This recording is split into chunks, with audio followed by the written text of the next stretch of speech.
How's everyone doing today? Welcome back to another episode of The Banker Next Door. I'm your host, Dr. Joe Berquist.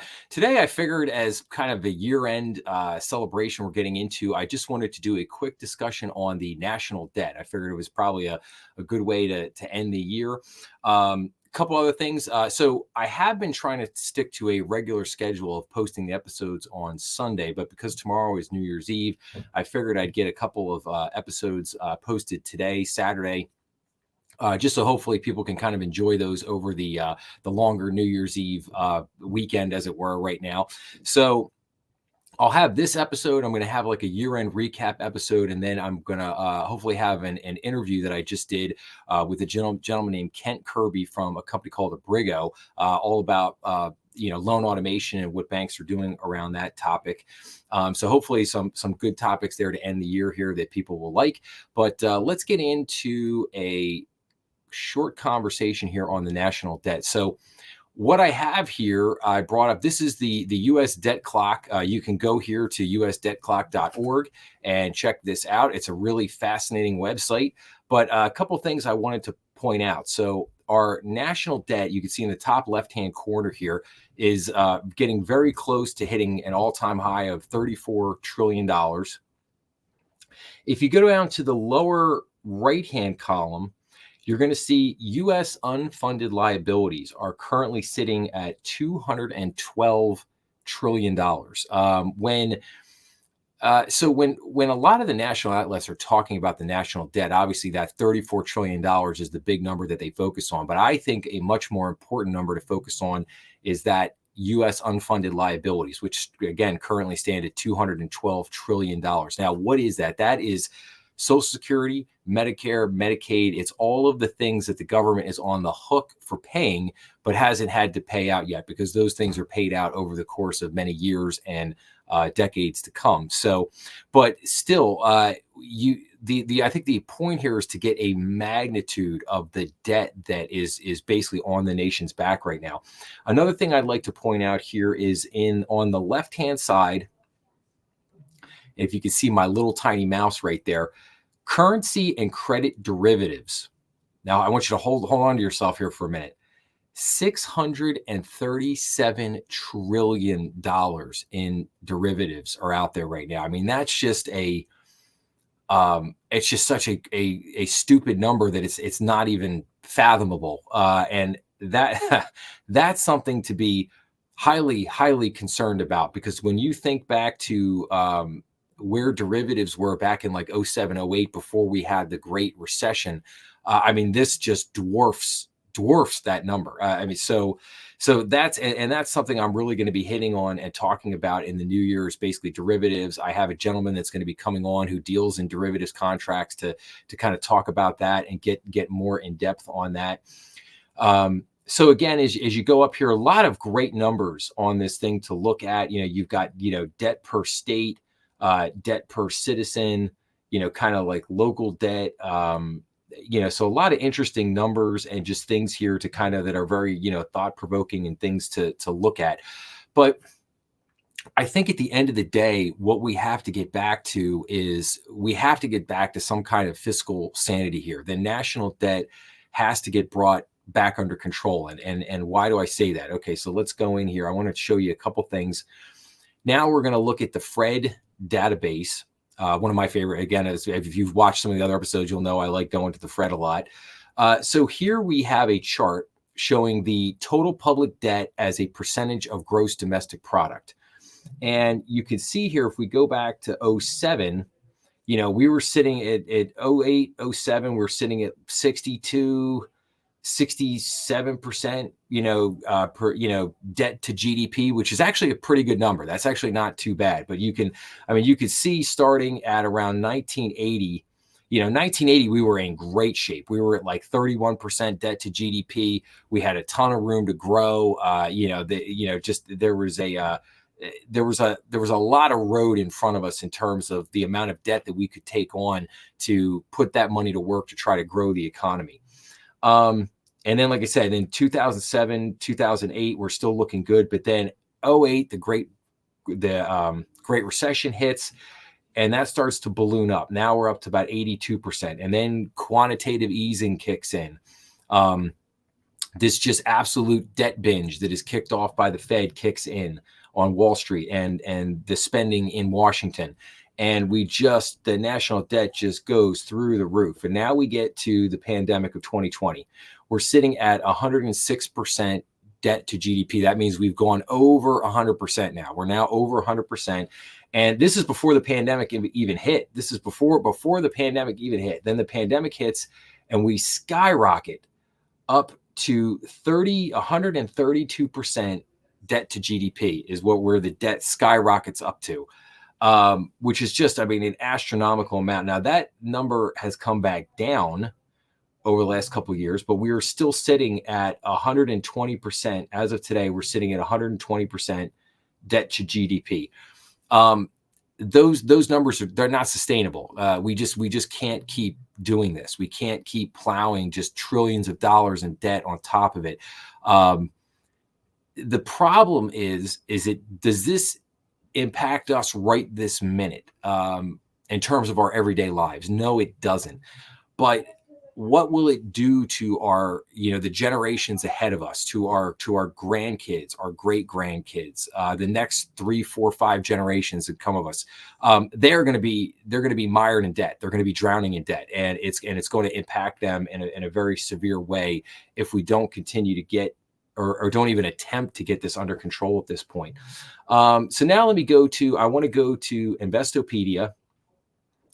And on Investopedia, another website I like a lot. Now I want to talk about, this is the debt to GDP ratio, the formula and what it can tell you. So let's go down here and take a look at this. So the debt to GDP ratio is the ratio of a country's public debt to its gross domestic product. The debt to GDP ratio can also be interpreted as the number of years it would take to pay back the debt if GDP was used for repayment. In addition, the higher the debt to GDP ratio, the less likely the country will pay back its debt and the higher its risk of default, which could cause a financial panic in the domestic and international markets. So in other words, the higher up you go, the more the risk that you're going to default and things are going to get very bad. Now, the US has been able to get away with a lot because why? We are the world reserve. The US dollar is the world reserve currency. The majority of transactions transacted around the world are done in US dollars. Now that has come down a lot from where it was. I think if you go back to the 80s and 90s, we were probably, somewhere between 80 and 90% of all transactions around the world were conducted in US dollars. Now that's probably down to 60%, maybe even a little below 60%. I'd have to look that number up, but it's coming down, and it's putting us in jeopardy because if you fall below 50%, then now you're starting to risk that dominance of the dollar being losing that status as the world reserve currency, which would change all of our lives forever. Because if you look at the history of the world, I believe there are 8 instances of countries that had the dominant currency in the world and lost it, and none of them ever got it back. They never got it back. So you have that fall from grace. There's no going back from that.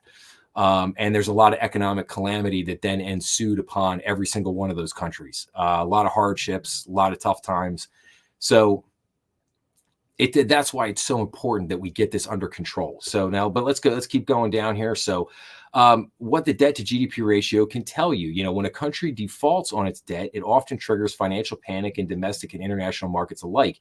As a rule, the higher a country's debt to GDP ratio climbs, the higher its risk of default becomes. So now let's go down here. So this leads us to the crux of the thing. What is good versus bad debt to GDP ratios? So a study by the World Bank found that countries whose debt to GDP ratios exceeded 77% for prolonged periods experienced significant slowdowns in economic growth. Pointedly, every percentage point of debt above this level cost countries 0.017 percentage points in economic growth. This phenomenon is even more pronounced in emerging markets, where each additional percentage point of debt over 64% annually slows growth by 0.02%. So Why is it more pronounced in emerging markets? Because they are not the dominant world reserve currency. So like I said, we have the dominant reserve currency, so we get away with a lot. The key number there exceeds 77%. If go back to what I said earlier, where were we back in 07 and 08? We were about 62, 66% debt to GDP ratio. And that's why I said we were in a good spot. It wasn't a bad place to be. Things were still running very, very well. And we had some room to grow if we needed to. Now we're sitting at 120% GDP. Debt to GDP. We are so far beyond that 77%. We are now at a critical point where things could turn really bad. And then to strike home on the point of what I just said, so the U.S. has had a debt to GDP of over 77% since the first quarter of 2009. To put these figures into perspective, the U.S. The U.S.'s highest debt to GDP ratio was previously 106%, what I just mentioned, at the end of World War II in 1946. And again, it was also there in 2020, just before the pandemic hit. So twice we've been up to that 106%. Now, you go back to World War II and it's like, yeah, we had to fund the largest war in the history of the world. Not a small thing, not a small task. But then after the war was over, the country made a point. Here's the key thing. They made a point to bring the debt to GDP down, to bring the national debt way, way down. So by the time that we got to 1980, we were sitting at like 32% debt to GDP. Right now, you don't have anyone in Congress trying to even attempt to come forward and say, hey, here's a plan for trying to get the national debt back in line. And so let's take a look at some special considerations here. So the countries and regions with the 10 largest holdings of U.S. Treasuries as of September 23 are as follows: Japan, 1.1 trillion, China, 778 billion, and then the United Kingdom, 668 billion. So very interesting thing happened.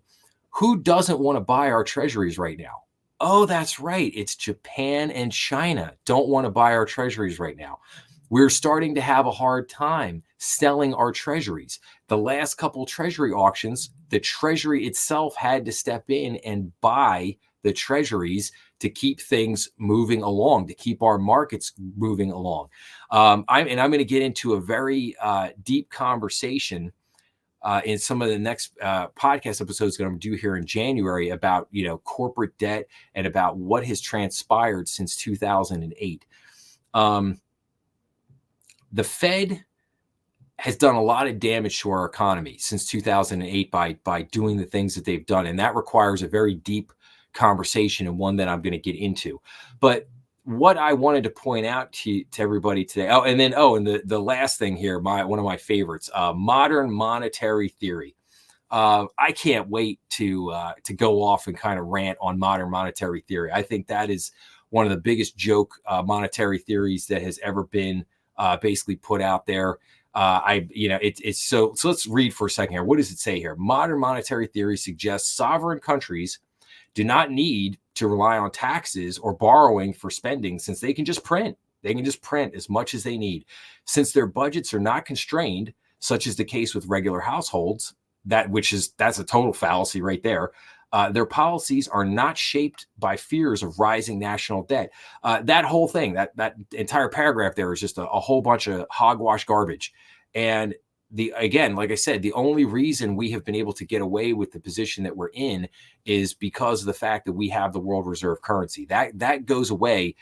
All this modern monetary garbage goes right out the window. And the realities of a ridiculous amount of debt, the economic consequences of that, with defaults, with all kinds of things at the local level, the state level, your county, your township level, your state level, your federal government level, could all just be like a domino effect. So yeah, and I'm going to spend a little bit of time again in the new year talking about modern monetary theory and again why I really just cringe every time I hear this. So But like I said, I wanted to point this out to everybody because I want everybody to try to have an understanding of where we are right now with the national debt, what is going on with that, and I really do hope that some people in our government and Congress will basically step forward and say, hey, here's a plan to start to reduce spending. Here's a plan to try to get the let's just get the GDP. Let's just get it back to 100%. Let's get it back to 100%.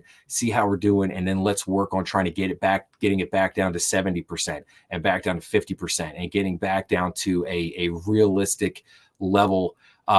Again, you don't have to have zero debt. That's not necessary. But you can't have 120% debt to GDP. I mean, it's just ridiculous, and it's going to cause so many problems down the road for people like myself that are in their 40s. You think about, okay, I want to retire one day, hopefully in 20-25 years.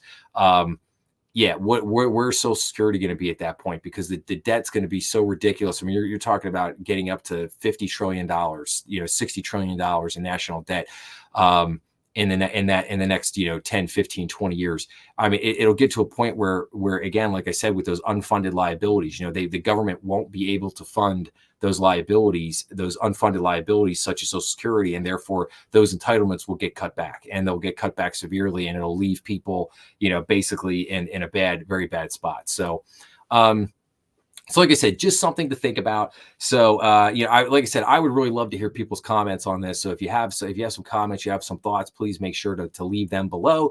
But now, if I'll just kind of wrap it up at this point. So if you like the video, give me a big thumbs up. Make sure to like it, subscribe. That always helps the channel.